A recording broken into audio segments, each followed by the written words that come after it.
Hey there, Bruce, and welcome back to Remember 11, Age of Infinity. Let's just carry on with Satoru's life, shall we? Because it's not going very well, but hopefully it'll improve. I threw off my clothes and leapt into the bathroom. The warm water of the shower, which normally felt so nice, seemed to be burning through my skin.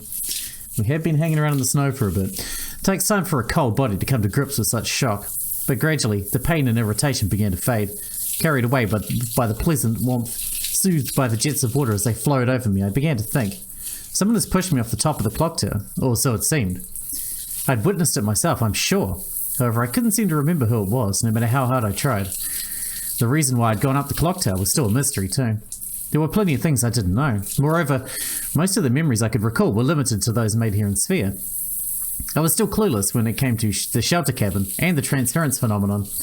It seemed my tendency to focus on only one thing at a time was causing me to forget about others.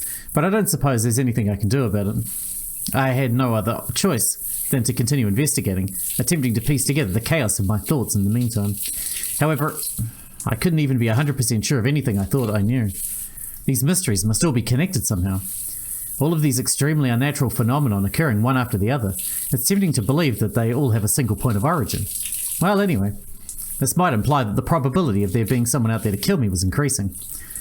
I still couldn't state that with confidence, but I wouldn't be at all surprised if that turned out to be the case. The clock tower and the bathtub. It was difficult to imagine that both of them were mere accidents. If they were accidents, then just who was that shadow I saw in the flash of lightning? What's the significance of the closing door I heard last night? Someone must be after me. I could end up dead a minute from now for all I know. I turned off the water and stepped out of the bathroom. Having wiped myself off with a towel, I threw on my clothes.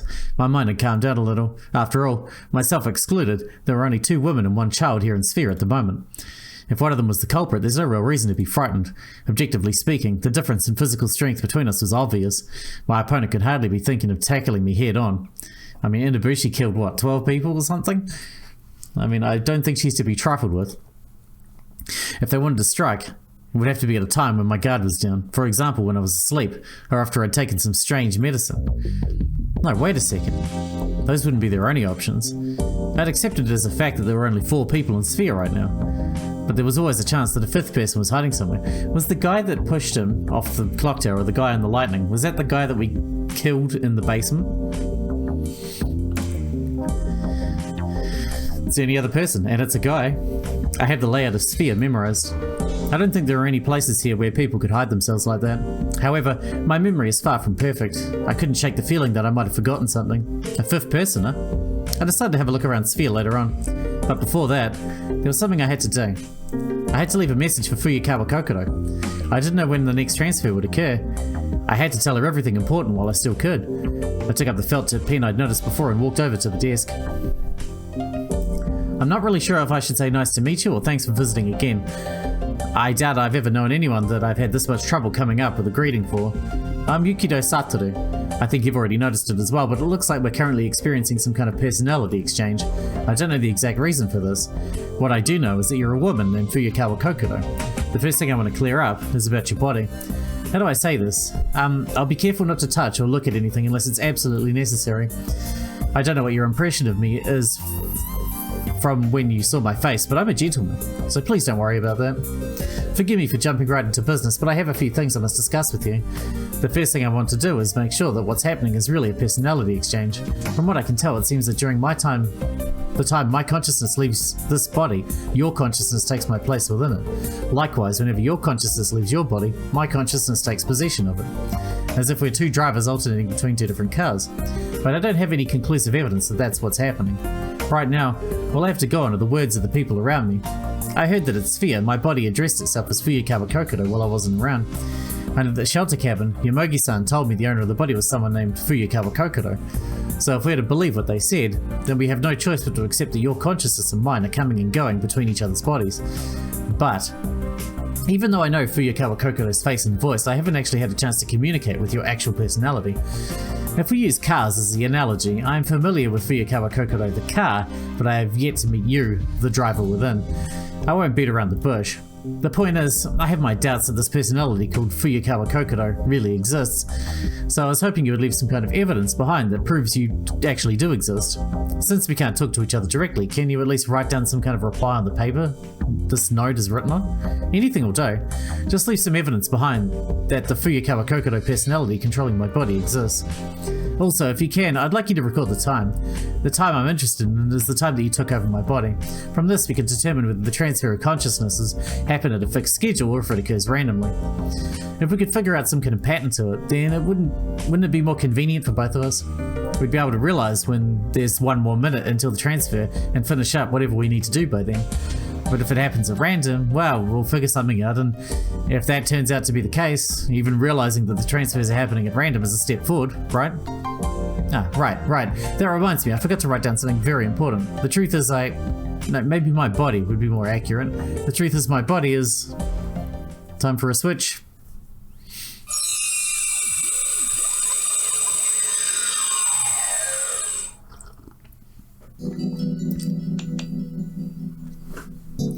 When I opened my eyes, I saw the ceiling before me.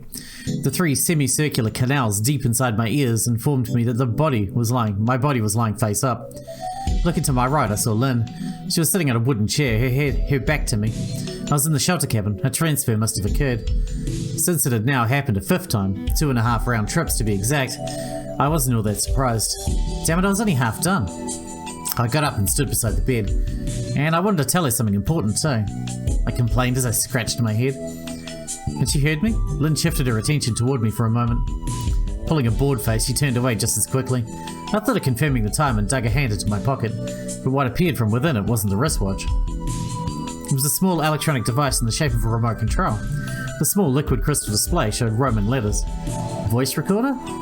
It appeared to be an audio recording device.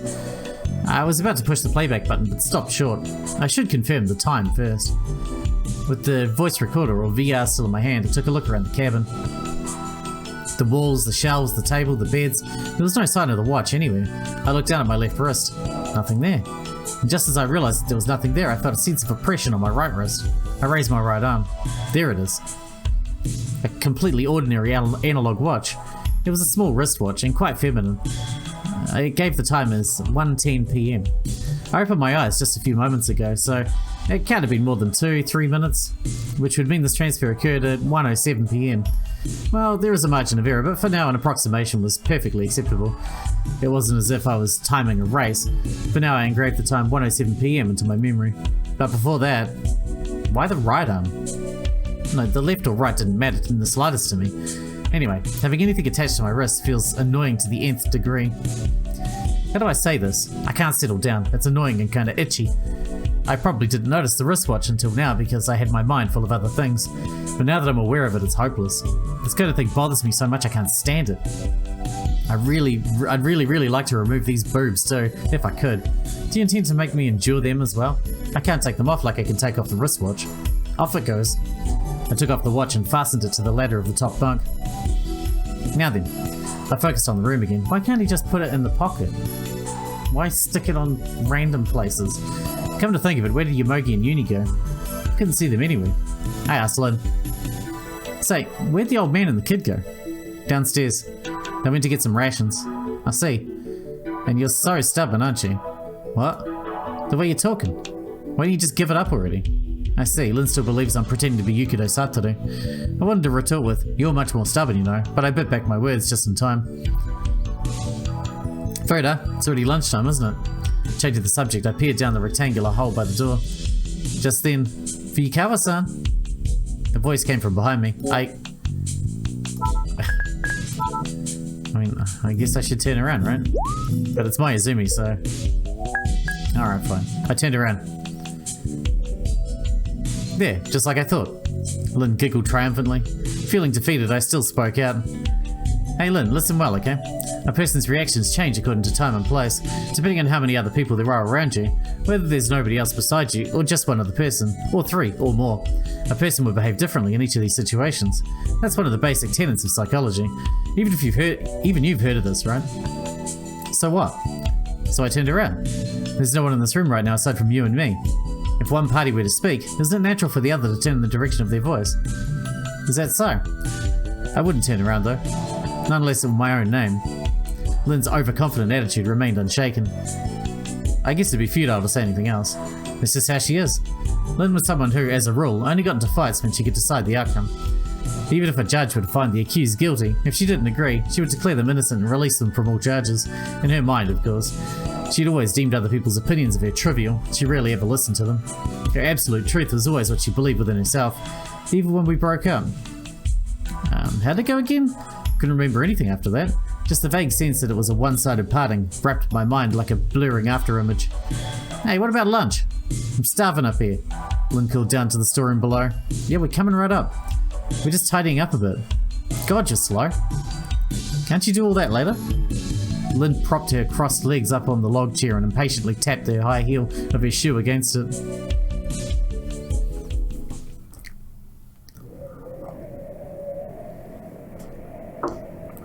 Outside the window, the snowstorm continued. If the weather doesn't improve, the rescue team probably won't come. Yomogi said so last night. Even though it was still daytime, the sky remained the mournful grey of watered-down ink. It felt as though the snowstorm would continue like this forever. Not satisfied with merely claiming the heavens, the dark clouds had crept into the shelter cabin as well. So, as if to shake them off,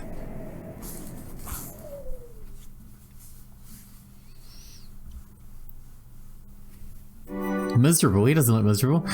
Okay, looks like it's coming to a nice boil. Yomogi gave an energetic shout. He rubbed his hands together in anticipation as he approached the stove. Using the sleeve of his shirt in place of an oven mitt, he grasped the handle of the kettle. Apparently we're going to make freeze-dried vegetable-seasoned rice gruel after this. Uni, Lin and I were holding our mugs with the powdered gruel base inside, waiting for Yomogi to pour in the boiling water. Who wants it first? I don't want to answer. Me. Me. Well then, first prize goes to the contest with the most energetic answer. Unicorn. Yes, I did it. Now wait just a minute, I clearly replied before he did. I never once said that I picked the fastest one, now did I? Those with the most energy take precedence. It's the basic rule of the mountains. Don't lie. Meaning? In a time of crisis, it's common sense to prioritize women and children with low stamina, right? What? What did you say just now? I said women and children with low stamina. Ah. Well, that's how it is, Mayuzumi-san. Children go first, women second, okay? That's not fair. Article 14 of the Constitution of Japan. All of the people are equal under the law. Well, that means Yomogi's equal too then. Here you go, Unicorn. Here comes your hot water. Yomogi spoke in a soft, coaxing voice, completely blocking out Lin's continuing assertions. Thank you so much, Yomogi-san. Uni answered with sparkling eyes. It's so nice to be thanked so politely. In a way that Mayuzumi will never do. She won't even thank us rudely. Well then, next up is... After he finished pouring the water, Yomogi glanced back and forth between me and Lin and then said, Yukido-kun, I guess. Huh? Me? Why? Why is she going first? Because she's a woman. I'm a woman too. Huh, is that right? Damn, this mountain maniac. Stifling his laughter, he tilted the kettle toward my mug. The gruel base began to dissolve. The ingredients, which reminded me of baby food, all blended together in an even broth, and the rice gruel gradually filled the mug. Without saying a word, I set it down in front of Lin. I don't mind going last. What? Is that okay? Is it okay? Yeah, I'm a guy after all.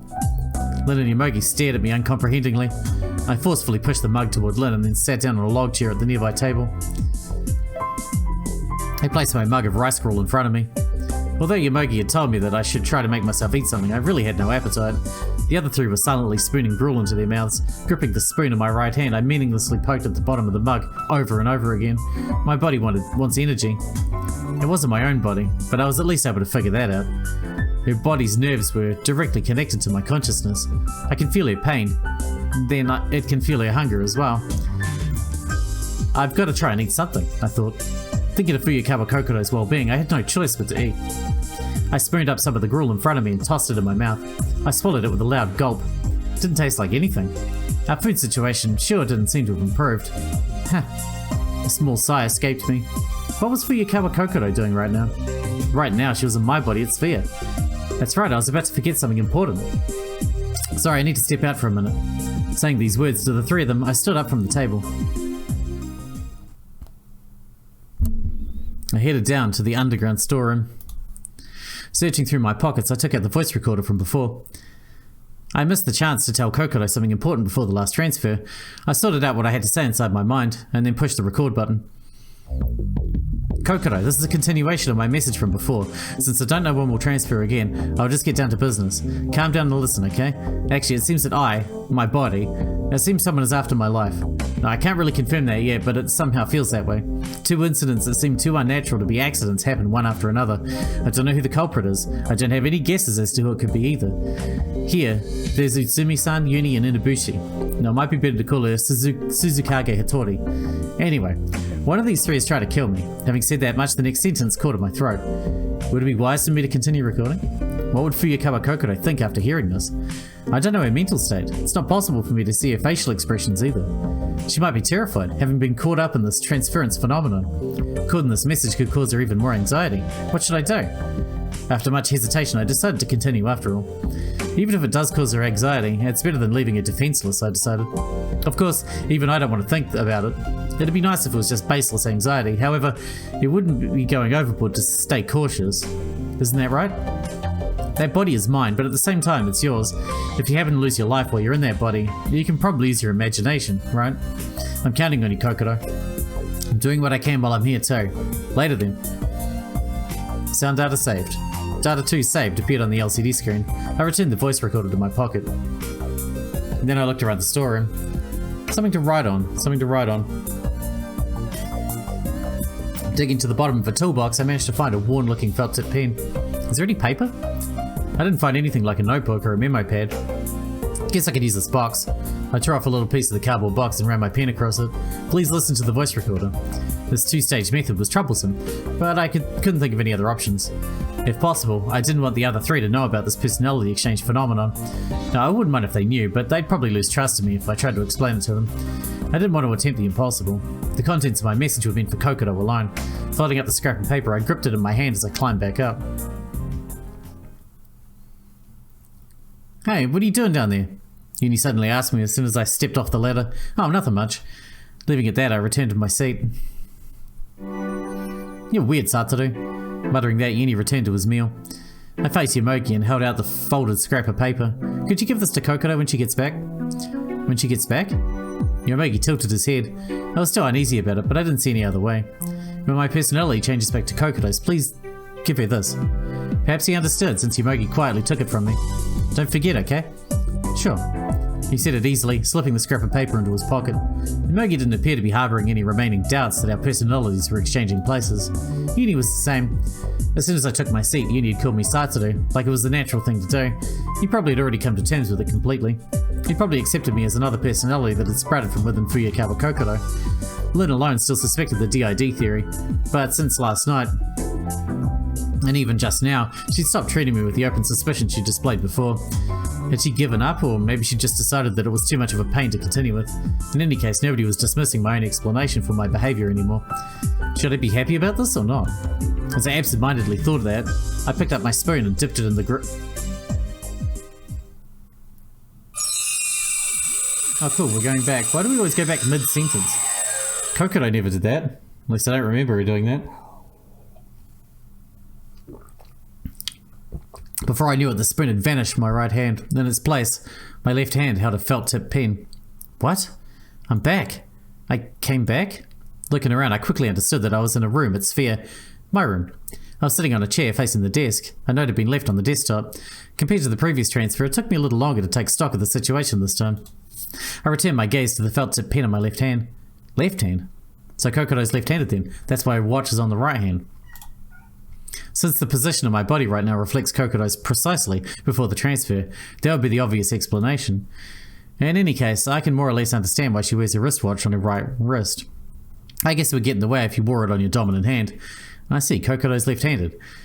Uttering that new piece of information to myself, I shifted my gaze back to the note. The transfer happened at 1:07 PM. Below it was some kind of unidentifiable scrawl. Were those letters or a picture or some sort of code? I couldn't tell. I tilted the memo diagonally and then tried holding it up to the light, but I couldn't decipher it. What is this? No way. A drawing? To be fair, it wasn't completely impossible to see it as a drawing, but if that were the case, it would mean that Fuyukawa Kokoro's drawing skills were bad enough to actually frighten people, or possibly that she tried to reproduce an early 20th century abstract painting of some sort. Unintelligible, incomprehensible. If I were forced against my will to try and see some kind of meaning in it, like a Rorschach test of some sort, someone's mum and a rabbit who've been yelling, "The aircraft carrier is coming, the aircraft carrier is coming," in high spirits all morning, or something. Anyway, it was a strange picture that would have been hard to describe any other way. I mean, that's a pretty crazy thing to say. As I stared at it intently, I could almost feel my brain cells dying. I feel like I'm in danger of getting pulled into the Twilight Zone. I covered different parts of the drawing with the palm of my hand, shaking my head with increasing violence each time. I took a deep breath, wiping away the sweat cascading from my forehead. I decided to do something to lighten the mood. How is the drawing that... How is it that distressing to look at? The transfer happened at 1:07 PM. I concentrated on those words. 1:07. It's exactly the same time I woke up during the last transfer. As I thought, our transfer takes place simultaneously. Though that said, all we've gathered is one item of data. With only that, you could just as easily call it a mere coincidence. I can't deny the possibility that a transfer occurred while Kokoro and I were asleep either. Just in case, let's keep writing down the times of the transfers. I almost forgot. The time is... I took the wristwatch out of my pocket and snuck a quick look at the display. 13:45. I think I spent around 4 or 5 minutes looking at that drawing-like thing. Right, let's say this transfer occurred at 1:40. If we say that my perception of time is accurate and there are no errors in my calculations, then the last transfer was at 1:07 and this at 1:40, so I was in the shelter cabin for 33 minutes in total. About 30 minutes. I decided to engrave this number deep in my memory as well. At any rate, I muttered as my eyes fell on the note once again, the vertigo-inducing drawing, and the message saying that the transfer happened at 1:07 PM. Geez, is that it? Not even a greeting or a self-introduction? Well, since we're in a state of emergency, those kinds of formal gestures certainly are trivial, but even if it was just one word, I've appreciated if she'd written some kind of reply. From just this, I don't even know if she actually got the message I left last time or not. What kind of woman is she? What's she thinking now? How she feels? No, wait. There are only two things I asked her for. The first was to write a reply, and the other was to check the time of the transfer for me. And in this note, the sentence "the transfer happened at 1:07 PM" certainly qualifies as a reply. Basically, with just these 6 words, she's precisely fulfilled my request. Moreover, she was even polite enough to add that drawing-like thing. Going by this, I can understand what she's like to a certain extent. 1, she's mentally stable enough to be able to draw a picture. 2, I don't get an impression of hostility from the picture, so at least it doesn't feel like she hates me. 3, if she meant for her sketch to calm me down, maybe she's even seeking to establish a friendly relationship. 4, she has no future as an artist. She managed to get all this information into one little drawing. Avoiding unnecessary details and distilling it down to just the necessary information, she reported back to me in the most efficient way.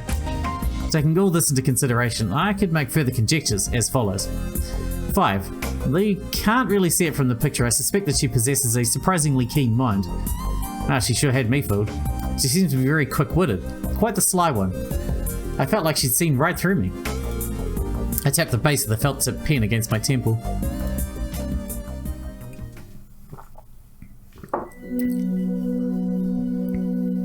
I left the room. Nobody was in the living area. For the time being, I was left without a clue as to what to do next. From that world to this one, after the transfer occurred, I couldn't get my train of thought back on track. The switch inside my head isn't something that can be turned on and off easily. I couldn't think about both the shelter cabin and SPHIA at the same time, and right now, I'm at SPHIA. So I'll stick to thinking about SPHIA. It's a rather simple line of reasoning, but if I don't start to think over all the information pertaining to this place, I won't be able to get my thoughts in order. Now then, I calmly surveyed the room. I'd already spoken to Utsumi before noon, so my next task was to talk to Yuni and Inabushi. First, I'll go get murdered by Inabushi. Actually, yeah, I don't know. Yuni. I headed over to Yuni's room. Come in. When I knocked, I heard Yuni's voice from within. I opened the door and entered the room. Both Yuni and Utsumi were there. They were sitting side by side on the bed. They both turned to look at me. Well then, Yuni-kun, I'll be going now. Utsumi slowly got to her feet. And just like that, she slipped past me and out of the room. What were you talking about? I casually approached Yuni and sat down in Utsumi's place. Oh, it was nothing. We were just chatting. Just an idle conversation to kill some time. He sounded like he was evading my question. However, it probably wasn't anything worth dragging out of him. I see. I brushed the thought aside without letting it get to me. And then Yuni, what have you come here for, Kokoro? He asked with a meek little tilt of his head. Again. Fed up, I answered him. Right now I'm not Fuyukawa Kokoro. Can't you tell from the way I talk or act? Oh, sorry. It's because you were Kokoro just a moment ago. The Yuni here, like Utsumi and the people at the shelter cabin, were completely convinced that I had DID. It seemed like the obvious conclusion. Who could imagine that in reality I was stuck in a cycle of not only personality exchanges but time jumps too? Even now it still felt completely irrational. It sure is confusing, huh? Yeah, you said it. My shoulders slumped in utter resignation. Yuni giggled quietly. It was the charming smile of an innocent child. The sight of it made my own facial muscles relax as well. And? Did you want me for something? Oh, that's right, let's see. I stretched both arms behind my head and put my feet up. The truth is, there's something I wanted to ask you. Something you want to ask me? What is it? Well, Yuni, what were you doing around this time last year? Why do you want to know? Well, how should I say it? I'm just killing time. Killing time. I didn't have anything to do after all. At my answer, Yuni crossed his arms and looked up at the ceiling. He nibbled lightly on his lip. He started to blink repeatedly. And the words finally fell from his lips were, I was rocking. Huh? Rock and roll. I was rock and rolling. You know, I was attending a capoeira dojo and the master there said to me, you should cultivate a better sense of rhythm, Kusuda-kun. And that's why I started rocking and rolling. Rock is amazing, you know. Like the leather pants. They're so shiny. Wait. I have no idea what you're talking about. What I'm talking about? You can't just demand a meaning from rock. You gotta accept the positive vibes of peace and love. The fuck? I was speechless for a moment. The vibes of peace and love were rocking my brain. I see. So you were rock and rolling around this time last year, right? Yep. Where were you doing it? In my room. Yuni replied immediately. In your room. Not on Mount Akakura? Akakura, what's that, a mushroom? Mushrooms are my favourite, you know. Not the slightest hint of a shadow had crossed that smiling face. He didn't seem to be lying. What does this mean? Yuni must have been in the shelter cabin on Mount Akakura around now, in 2011. However, that incomprehensible answer. Did the shock of the accident call him to go a little funny in the head? It fucking sounds like it. But still. Are the Yuni of Mount Akakura and the Yuni here really different people? I stared fixedly at Yuni's face. Its shape, features, eye colour, from his hairstyle to the design of his glasses, everything about him was the same as the Yuni from the shelter cabin. Shouldn't he be a year older? What is it? Do I have something on my face? Yuni answered, unnerved. I gazed deep into his eyes. This might be a sudden question, but you're not a twin, are you, Yuni? Nope. Do you have any siblings then? Nope, none. I'm an only child. I see. Hey, Satsuru, what is it really? Why are you asking me all these things? Save. Because you're very sus, my friend. Because I saw someone that looked just like you a year ago. Almost a year ago from today, I met a guy that looked just like you in a shelter cabin on a mountain called Akakura. But I've never been to a place like that. And I just said I don't have a twin. You must have met someone who looked just like me, right? You hear about that a lot, right? That in this world there are 3 other people who are a mirror image of you? I gave a slight nod. But that wasn't a response from the heart. Yuni's case went far deeper than a mere physical similarity. The Yuni there and the Yuni here, if they weren't twins, then what were they? No matter how I looked at it, I couldn't think of them as anything other than the same person. Besides, doesn't the fact that they both have the name Kusuda Yuni decide everything? Now that it's come to this, I have no other choice. I've got to ask him directly. I resolved myself and then fired off the next question. Yuni, will you answer one last question? Alright. Were you in an aeroplane accident?